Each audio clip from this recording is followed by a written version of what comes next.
आज ब्रेकडाउन हुआ एंड बहुत बड़ा मोमेंटम हुआ है that too downside. In details में हम लोग डिस्कशन करते हैं क्या ये मोमेंटम कंटिन्यू रहेगा या फिर रिवर्स हो जाएगा।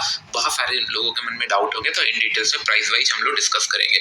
फर्स्ट थिंग, हम लोगों ने प्लान किया था कि नहीं ऑप्शन सेलर कहाँ पे डरेंगे, ये दो कैंडल जब तक ब्रेक नहीं करता तब तक हम लोग ऑप्शन सेलर डरेंगे नहीं। आप देख रहे होंगे कि नियर टू एक्सपायरी जब ब्रेक किया कितना बड़ा मोमेंटम दिया, इसलिए मैंने आपको बताया था कि मंथली कैंडल अगर ये 46,000 के आसपास क्लोज देता है तो मेरे लिए ये सुपर मतलब बेयरिश हो जाएगा। मार्केट अगर 47,250 200 के आसपास क्लोज करता है तब हम लोग फिर बाइंग के लिए प्लान करेंगे। तो मार्केट इंडिकेट कर रहा है कि नहीं थोड़ा सा नेगेटिव की तरफ क्लोज दिया है। एंड फर्स्ट थिंग और एक पॉइंट मैं आप लोगों को बताना चाहता हूँ कि नहीं देखिए एनालिसिस आप खुद का प्लान करना, मैं बस मेरा व्यू बता रहा हूँ, दैट डजंट मीन दैट कि मार्केट इस हिसाब से मूव करेगा। इन डिटेल्स में हम लोग देखेंगे, प्राइस पॉइंट के हिसाब से हम लोग प्लान करेंगे। And one more important point, कल क्लास भी है तो देखते हैं कल एक्सपायरी पे किस तरीके से होता है। जो भी मुझे दिखेगा मैं आप लोगों को धीरे धीरे उसको सिखाता रहूंगा। तो चलिए ट्रेडर्स क्लब के अंदर डिस्क्रिप्शन बॉक्स में लिंक है, आप लोग जाके चेक कर सकते हो। फर्स्ट थिंग, आज 5 PM में भी बहुत अच्छा मोमेंटम दिया मॉर्निंग आवर के अंदर। अगर हम लोग देखेंगे यहाँ पे एक बार मैं इसको लगा लेता हूँ 5 PM में। यहाँ पे जितने लोग फायर्स में ट्रेड करते हैं उन लोग बताइए, यहाँ पे इंडिकेटर आप लोग ये में लिखोगे तो आप लोग को मिल जाएगा। फिर 5 PM में हम लोग यहाँ पे चेक कर सकते हैं। फर्स्ट थिंग, मॉर्निंग आवर के अंदर समय अराउंड ये जोन के आसपास हम लोग को 5 PM में मिला था।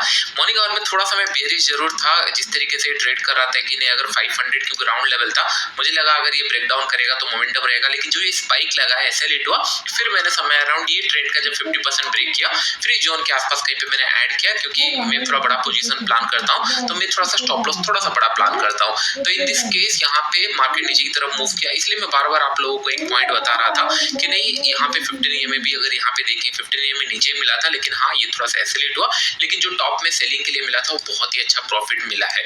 एक पॉइंट याद होगा मैंने आप लोगों को बताया था कि नहीं ये ऐसा मार्केट बन चुका है जहाँ पे ऑप्शन सेलिंग आपको पूरा जीरो होने तक वेट नहीं करने दे रहा है कि नहीं हाँ आप सेल करके बैठे हो और जीरो होने तक वेट करोगे। आप देखोगे ये वीक के अंदर 46,500 इसी लेवल के आसपास पड़ा रहा, फिर उसके बाद ब्रेकडाउन कर गया। जो 46,500 या फिर 46,000 का जो पुट होगा जिनके पास ऑलमोस्ट 10 12 15 20 30 रुपए के आसपास चल रहा होगा, वो भी आज स्पाइक लगाया होगा या फिर आज भी मोमेंटम किया होगा। इसलिए मैं बोलता हूँ कि नहीं आजकल मार्केट ऐसा हो चुका है कि नहीं अगर 80-90% ट्रेंड मिल चुका है आपको, अगर 100 में शॉर्ट किया हो और 80 रुपए डीके हो चुका है तो बेटर है 20-30 रुपए के आसपास एक ट्रेलिंग लगा के रखना, ये कहीं पे भी जा सकता है।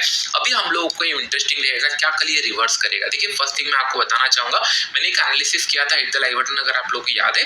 मार्केट के अंदर सेलिंग तभी आएगा जब मार्केट में फॉलो थ्रू मिलेगा, सेलर्स कैंडल को जब फॉलो थ्रू मिलेगा। आपको अभी नियर टर्म में जब भी मार्केट में सेल आया है फॉलो थ्रू नहीं मिला है। यहाँ पर अगर देखेंगे सेलिंग कैंडल तो था, फॉलो थ्रू नहीं था। एक बड़ा कैंडल बना पॉज हो गया, बड़ा कैंडल बना लेकिन इतना बड़ा गैप अप खुल गया कि नहीं फॉलो थ्रू अच्छा नहीं मिला। यहाँ पे सेलिंग आई लेकिन फॉलो थ्रू नहीं थी। इतना बड़ा कैंडल बना लेकिन जहाँ पे गैप डाउन खुला उसके बाद फिर रिपीट हो गया। That mean consecutive negative candle, that too कि नहीं इफेक्टिव कैंडल। ऐसा नहीं कि इस तरीके का कैंडल में बात नहीं कर रहा हूँ, जैसे कि ना आज अगर देखेंगे 600 पॉइंट के आसपास अगर ये फॉल हुआ है, टॉप से 700-800 पॉइंट से ज्यादा होगा। कल अगर 400-300 पॉइंट का कैंडल अगर बनता है नेगेटिव साइड तब हम लोग मानेंगे ये फॉलो थ्रू था।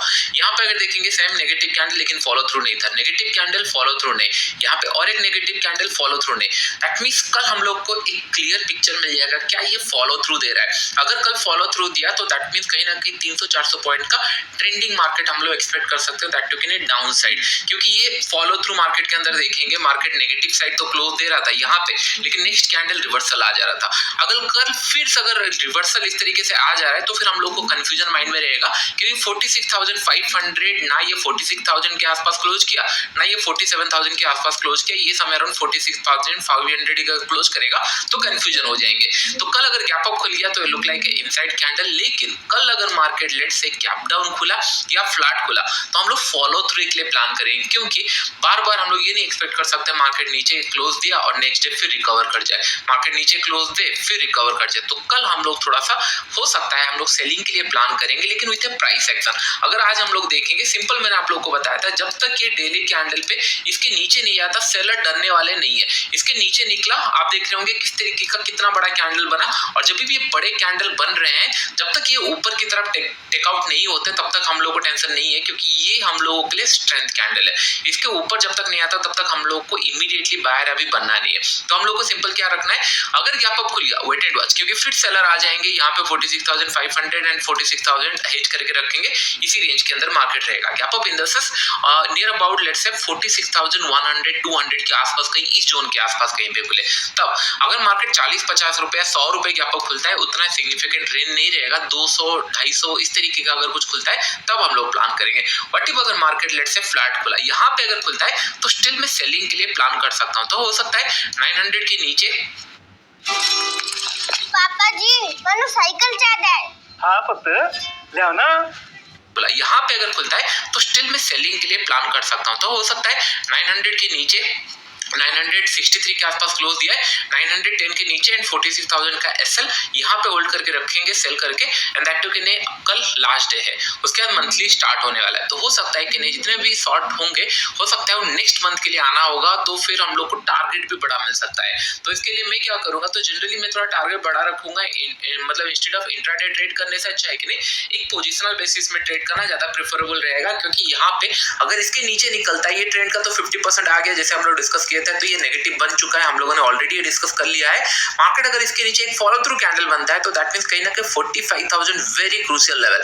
अगर ये 45,000 आता है तो डेफिनेटली आपको यहाँ पे ट्रेंड लाइन इस तरीके के देखने मिलेंगे, और ये जोन के आसपास अगर ब्रेकडाउन होता है तो बड़ा मोमेंटम देखने मिल सकता है। तो कल इंटरेस्टिंग रहेगा, मंथली भी है। लोग ये सोच रहे होंगे कि यहाँ बहुत तेजी से नीचे आया है एंड पुट बहुत ऊपर, मतलब पुट बहुत अच्छे से स्पाइक लगाया है, तो कल रिवर्स आ जाना चाहिए। तो कल अगर फॉलो थ्रू मिल गया और मंथली कैंडल के साथ 300-400 पॉइंट भी अगर फॉलो थ्रू मिल गया, नियर अबाउट 48,500-600 ये जोन के आसपास अगर आ जाता है इंट्राडे में, तो फिर ये बेरिस बन जाता है और आने वाले टाइम में हम लोग को बड़े टारगेट डाउन साइड देखने के लिए मिल सकता है। तो टारगेट थोड़ा सा हम लोग बड़े रखेंगे, सिंपल।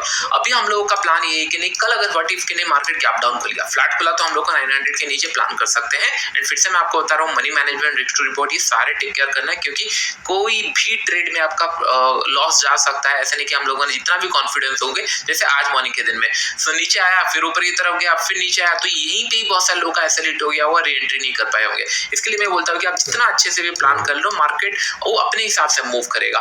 बस आप ये देख सकते हो कि नहीं, हाँ अगर एक एसेलेट होता है नेक्स्ट ट्रेड में ले पाऊंगा कि नहीं, अगर वो भी एसेलेट होता है फिर थर्ड ट्रेड ले पाऊंगा कि नहीं। इस तरीके से अगर 10-15-20 ट्रेड प्लान किए हो तो फिर आपको ज्यादा डर नहीं लगने वाला। आई होप ये पॉइंट आपको समझ में आ रहा होगा। फ्लैट खुला 900 के नीचे हम लोग प्लान करेंगे, एंड अगर गैप डाउन खुला, यहाँ पे अगर गैप डाउन खुला एक पॉइंट के बाद हम लोग सेल करेंगे, दैट टू कि नहीं प्राइस एक्शन के बाद 5 मिनट चार्ट में हम लोग क्या करेंगे, वेट करेंगे एक प्राइस एक्शन के बाद। मुझे याद है समय अराउंड यहाँ पे जैसे ये गैप डाउन खुला, फिर उसके बाद प्राइस एक्शन बनाया, इन दिस जोन में प्लान कर सकता हूँ। यहाँ पे ये ऐसे रेट हो गया, दैट्स फाइन। लेकिन कल अगर सिमिलर गैप डाउन खुलता है और मार्केट थोड़ा सा पुल बैक करने के बाद कहीं पे भी हो सकता है पहले कैंडल में थोड़ा सेलिंग आ जाए, फिर पुल बैक करे, फिर नीचे की तरफ आए, जब भी फर्स्ट स्विंग मिलेगा आप लोगों को 5 मिनट चार्ट्स के अंदर, जब भी फर्स्ट स्विंग मिलेगा, first swing in the sense अगर मैं आप लोगों को यहाँ पे दिखाऊं, लेट से जहाँ पे गैप डाउन खुला था वहां पे देखते हैं। गैप डाउन यहाँ पे खुला था, मार्केट नीचे की तरफ आया, इट्स अ पुल बैक। यहाँ पे जब फर्स्ट स्विंग दिखा, यहाँ पे हम लोग प्लान कर सकते हैं स्टॉप लॉस छोटा सा रख के, टारगेट मिनिमम 1:2 1:3 का प्लान होना चाहिए। अगर स्टॉप लॉस 200-250 पॉइंट इस तरीके का दिख रहा है तो मैक्सिमम 70-80 या 100 रुपए, उससे ज्यादा का मैं भी प्रीफर नहीं करता हूँ। आई होप ये पॉइंट आपको समझ में आ रहा होगा। तो कल 2 ही ट्रेड हम लोग का प्लान हो सकता है, फ्लैट खुले 900 के नीचे या फिर गैप डाउन खुले 5 मिनट में प्राइस एक्शन के नीचे। तो कल आप लोगों को ये देखना इंटरेस्टिंग रहेगा, क्या कल फॉलो थ्रू मिला। अगर फॉलो थ्रू फिर से 300-400 पॉइंट का अगर फॉलो थ्रू मिल जाता है, एनी कंडीशन गैप डाउन के कारण मिले और क्लोज नेगेटिव दे, या फिर फ्लैट खुलने के बाद नेगेटिव क्लोज दे 300-400 पॉइंट, फिर हम लोग को कंफर्म हो जाएगा कि नहीं सेलर्स आर देयर और ये इंट्राडे में प्रॉफिट बुकिंग या सेलिंग नहीं आ रहा है, ये फॉलो थ्रू आ रहा है। यहाँ पे देख रहे हो अचानक से इतना बड़ा गैप डाउन खुला, उसके बाद फॉलो थ्रू नहीं मिल रहे थे। अभी अगर फॉलो थ्रू मिल गया तो डेफिनेटली ये बहुत बड़ा ट्रेंड फिर हम लोगों के लिए मिल जाएगा डाउन साइड। आई होप ये पॉइंट आपको समझ में आ रहा होगा किस तरीके से प्लान हो सकता है। चलिए निफ्टी देख लेते हैं। निफ्टी अभी भी इतना नेगेटिव हुआ नहीं है, हाँ नो डाउट नेगेटिव बेसिस में क्लोज दिया है, तो यहाँ पे कोई अगर शॉर्ट किया होगा और स्टॉप लॉस यहाँ पे रखा है तो रिस्क टू रिवॉर्ड बहुत अच्छा दिख रहा है। लेकिन अगर हम लोग प्राइस एक्शन के हिसाब से अगर देखें तो कहीं ना कहीं ये अभी भी प्रीवियस स्विंग के आसपास है। अगर कल जैसे यहाँ पे भी सिमिलर पैटर्न आपको दिख रहा होगा, नेगेटिव कैंडल बड़ा, फॉलो थ्रू नहीं, इमीडिएटली रिकवरी। यहाँ पे नेगेटिव कैंडल बना, इनसाइड कैंडल बन गया क्योंकि गैप अप खुला, नेगेटिव कैंडल बना, बहुत बड़ा नेगेटिव कैंडल बना। मैं इन द सेंस कि नहीं ये सारे नेगेटिव की बात नहीं कर रहा हूं, जब बड़े फॉल आते हैं, ये फॉल आया फिर इमीडिएटली रिकवर कर गया, फॉल आया रिकवर कर गया, फॉल आया रिकवर। तो कहीं ना कहीं मार्केट के अंदर जब भी नेगेटिविटी आई है इमीडिएटली नेक्स्ट कैंडल पे फॉल ऑफ आया है। तो कल ये प्राइस एक्शन अगर बना, इमेजिन करो कल गैप अप या फिर फ्लैट खुलने के बाद इमीडिएटली रिकवर कर गया, तो आपके माइंड में और बेरिशनेस नहीं होना चाहिए, क्योंकि यहाँ पे निफ्टी पूरा पॉजिटिव हो जाएगा, बहुत अच्छे स्ट्रॉन्ग लेवल पे होगा। व्हाट इफ अगर कल ये फॉलो थ्रू दे देता है, एक नेगेटिव कैंडल बना देता है, तो दैट मींस कहीं ना कहीं जो प्राइस पैटर्न बन रहा था, एवरी फॉल पे लोग सेल कर रहे थे, बाई कर रहे थे, वो फिर नेगेटिव की तरफ बढ़ जाएगा। जैसे यहाँ पे देख रहे होंगे, ये मार्केट नेगेटिव बना, उसके बाद फॉलो थ्रू कैंडल कंटिन्यूअसली बना। इस तरीके का अगर कल कैंडल बनना स्टार्ट करता है 1 या 2 दिन, फिर हम लोग बेरिश जोन पे आ जाएंगे और यहाँ पे फिर बहुत सारे लोगों का यहाँ पे चैनल ट्रेंड लाइन बहुत सारे दिखिएगा। फिर यहाँ पे एक जोन भी है 45,000, कहीं ना कहीं बैंक निफ्टी के लिए इंपॉर्टेंट लेवल है, ये सारे फिर ब्रेक होते हुए दिखेंगे, फिर नीचे की तरफ और सेलिंग आ सकती है। तो हम लोग नेगेटिव साइड क्लोज दिया है तो पहला प्रेफरेंस नेगेटिव रखेंगे, पहले मार्केट को डिसाइड करने देंगे। कल अगर गैप अप खुल रहा है, वी गोइंग टू इग्नोर, हम लोग ज्यादा यहाँ पे एफर्ट नहीं करेंगे, we going to plan for a sideways market. अगर मार्केट फ्लैट खुलने के बाद 21,930-40 ये ब्रेक कर रहा है तो यहाँ पे एक टिक लगाया है, नो डाउट इसके नीचे बहुत सारे लोग पुट शॉर्ट करके रखे होंगे, ये फिर नीचे की तरफ आएगा एंड 21,800 और थोड़ा सा डीप करेक्शन आ सकता है। आज 200-250 पॉइंट करेक्शन हुआ है, कल अगर फिर से 100 पॉइंट का भी अगर करेक्शन आ जाता है तो फिर ये नेगेटिव एरिया के अंदर आ जाएगा, क्योंकि ये फिर जो प्रीवियस स्विंग है ये नेगेटिव साइड आ जाएगा, एम पैटर्न भी दिखना स्टार्ट हो जाएगा, ये सारे स्विंग फिर रिटेस्ट करना स्टार्ट होगा। तो थोड़ा सा नो डाउट बेरिशनेस है। जिस तरीके का आज ब्रेकडाउन दिया है तो हम लोग अभी ये प्लान करेंगे कि नहीं, स्लो एंड स्टडी सेलिंग के लिए रखेंगे, बाइंग जब तक हम लोग को कंफर्मेशन नहीं आता तब तक प्लान नहीं करेंगे।